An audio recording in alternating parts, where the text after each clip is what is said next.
برسیم این زیر ما باید فرود بریم که برسیم به مستون.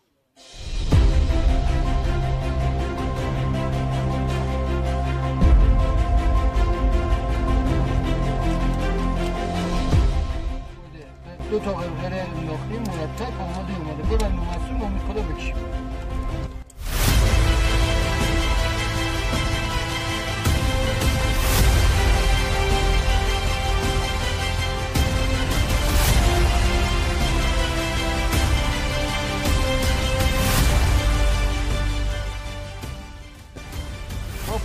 بعد از 90 متر بالا کشی بالاخره رسیدیم به کارگاه. و خدا رو شکر همه خوبیم.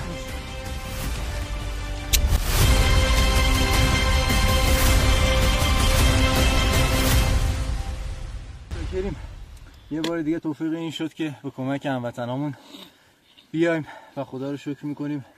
مأموریت سخت نفسگیر با مایلج بالا، با متراژ کارفنی بالا، چیزی حدود 90 متر، منطقه صعب العبور بابا قزل از توابع حصار عیسی، منطقه شوقان.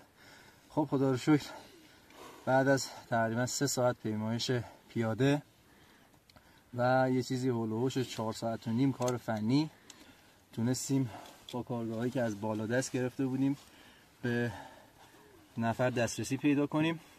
با توجه به صعب العبور بودن منطقه و دره‌ای که زیر مستون بود، چیزی بالغ بر 200 متر ارتفاع داشت، تنها چاره ما این بود که مستون رو بکشیم بالا که خدا رو شکر به همت بچه‌ها و به زحمت بچه‌هایی که این بالا هن من و مستون رو اینا لطف کردن و تونستن بکشن بالا.